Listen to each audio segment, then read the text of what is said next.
5 to 7 hour bus ride, depending on where we're going. That's usually our circle, our radius that we stay within. Every few years, we do try to do an out-of-region game. Just go to Hawaii. We actually have thrown that around year after year because Hawaii offers you guarantees to get out there.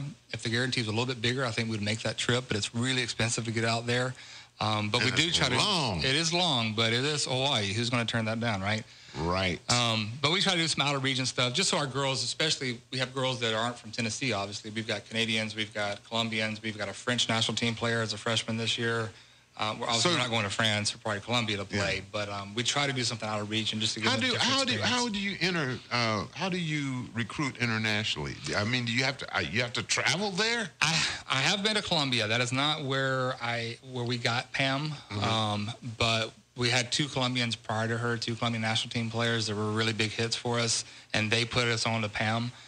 The French national team girl, it was through a recruiting video that we received, and she liked what we had to offer, and the communication we had with her was really, really good.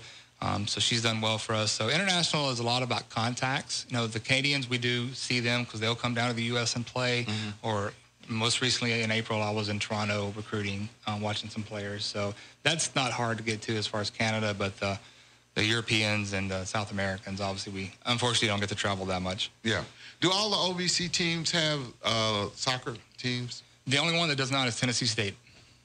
Everyone else has. They just don't have. They got a bad band. They do have a bad band. They got a bad band. Hey, we've got a good one too, though. Yeah, we do. Yeah, but it would seem like. But everybody else does have soccer. Everyone but Tennessee State.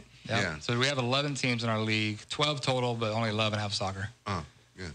Talking with Jeremy Sullivan and Bill Persinger. Bill, when we think about getting through this fall, we've got, because right after you get all the students, it's time to start really getting ready for homecoming.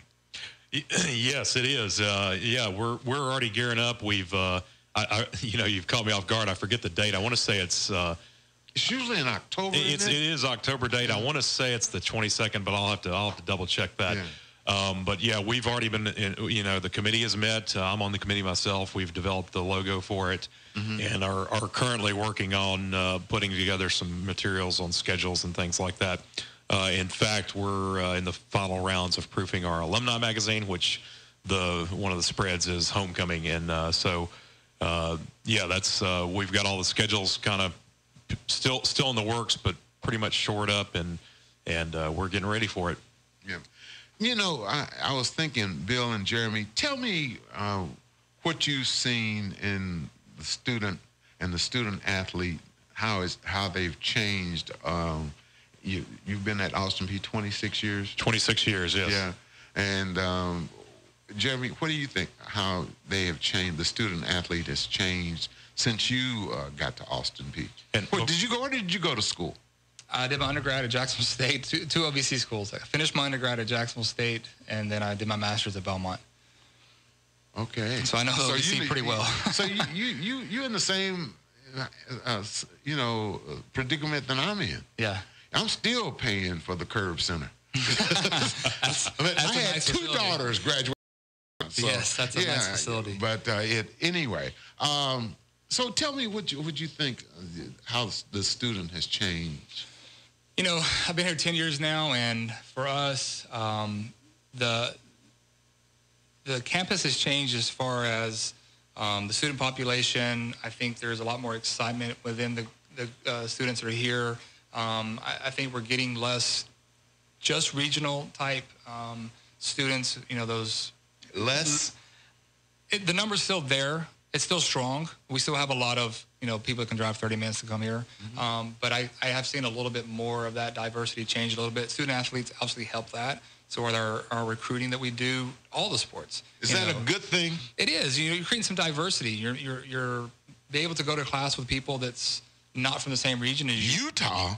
What are you doing in Tennessee? We have a girl that went to school in Utah. She's from Phoenix. But I think that is one great thing about our student athletes and the way our coaches recruit is that we're not just honing in.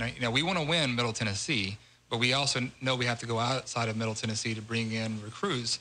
And when you're bringing in people from different regions, different countries, I think that creates a great culture on campus, and people that maybe grew up in Montgomery County or somewhere nearby that maybe have not spoken to a French girl before or a French student before. Now, we've brought one on. There's an opportunity for learn a little bit of culture with that. So I think that's really important. It would seem to me, Jeremy, that and Bill, that with the growth of soccer, the popularity of soccer, that would open up the recruiting pool to be even bigger.